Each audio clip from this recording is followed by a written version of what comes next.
گلناز اٹھی اور آرام سے دروازے کے پاس گئی کہ دیکھوں کون آ گیا، باقی سب کھانے میں مگن ہے۔ دروازہ کھولا تو باہر کھڑا تھا احتشام، سلمیٰ کا بیٹا۔ اب گلناز نے احتشام سے کہا آؤ بیٹا آؤ، ماما نہیں آئی کیا، اکیلے آئے ہو؟ تو احتشام نے آگے سے کہا کہ نہیں ماما تو نہیں آئی ہیں، میں نے آپ سے بڑی ضروری بات کرنی تھی اس لیے میں خود ہی آ گیا ہوں، آپ کمرے میں چلیں سیدھی، میں نے بڑی ضروری بات کرنی ہے، آئیے آئیے۔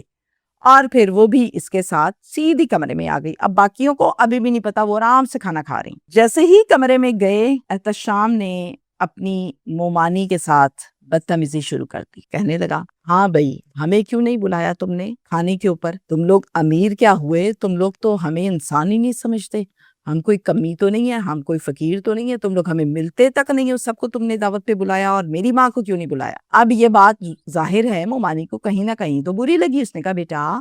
کوئی دعوت شاوت نہیں ہے، یہ دونوں بہنیں آئی ہیں خالائیں تمہاری، میں نے دیکھا آئی ہیں، میں نے کہا میں کھانا بناتی ہوں تو میرے گھر کھانا، اگر تمہاری ماں ان کے ساتھ آتی تو بیٹا ان کو بھی ضرور کہتی، کیوں نہ کہتی، وہ بھی ہماری بہن ہے، تو میں ان کو بھی کہتی، وہ آئی نہیں ہے اس وجہ سے تم غلط سمجھ رہے ہو۔ اب یہی بات تھی صرف، اس سے آگے کچھ بھی نہیں، جس پر احتشام نے بدتمیزی کرنا شروع کر دی۔ مامی نے یہ کہا چلو بیٹا اپنے گھر، یہاں سے یہ بدتمیزی وغیرہ ہم برداشت نہیں کرتے، تم بہت بدتمیزی کر رہے ہو، نکلو چلو اپنے گھر۔ اب یہ کہنے کی دیر تھی کہ احتشام جو ہے وہ اپنی اوقات سے باہر آنے لگا، آپے سے باہر ہو گیا اور بھڑک اٹھا،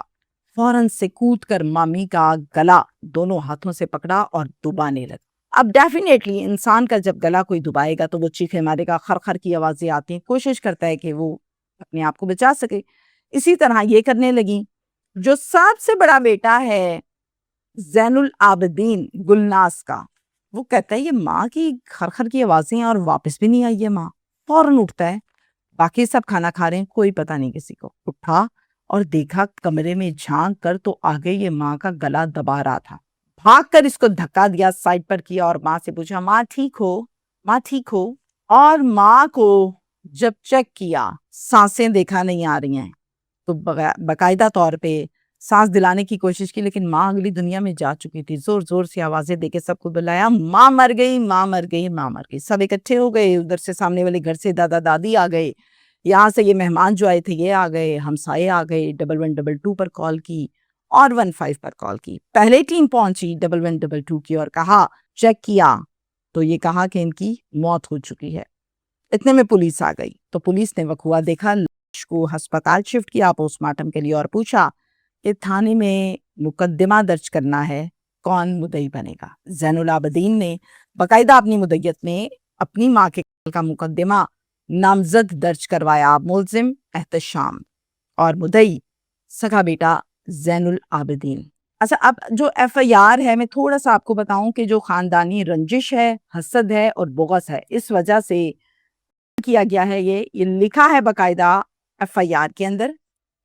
اور یہ بھی لکھا ہے کہ دعوت پر نہ بلانے کی وجہ سے یہ کیا گیا، یہ ایف آئی آر کا متن ہے۔ اس پر سی پی او گجرانوالہ نے ایکشن چونکہ لیا تھا، آرڈر پاس کیے تھے، تو پھر جناب 2 گھنٹے صرف لگے اور ملزم کٹہرے میں تھا، ملزم حوالات میں تھا۔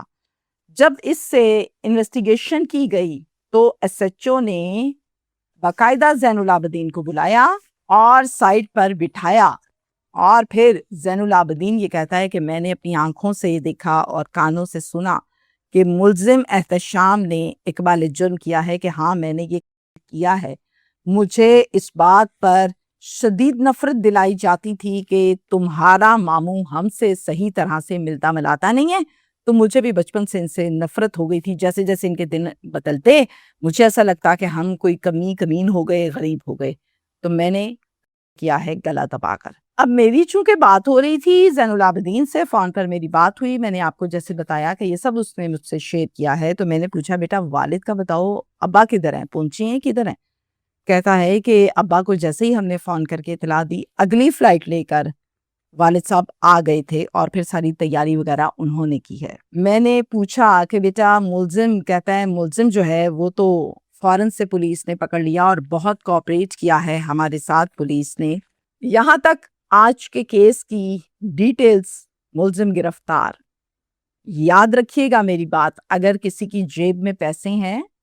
تو جناب یہ اس کے ہیں جس کی جیب ہے، تو جناب یہ اس نے محنت سے کمائے ہیں۔ آپ بھی اٹھیں، محنت کریں، حرکت میں برکت ہے، آپ کو بھی مل جائیں گے۔ اب کوئی محنت کر رہا ہے، اپنا ملک چھوڑ کے پردیس کاٹ رہا ہے اپنے بچوں کے پیچھے، پیسے کما لیے، یہ اس کا گناہ تو نہیں کاؤنٹ کیا جا سکتا۔ آپ نے نہیں چھوڑی اپنا آرام، بوریا بستر، تو پھر آپ یہی بھگتیں۔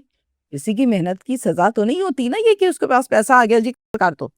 محنت کریں تاکہ یہ نیتیں بھر سکیں، یہ فطور نکل سکیں، منافقت ختم ہو۔ شکریہ۔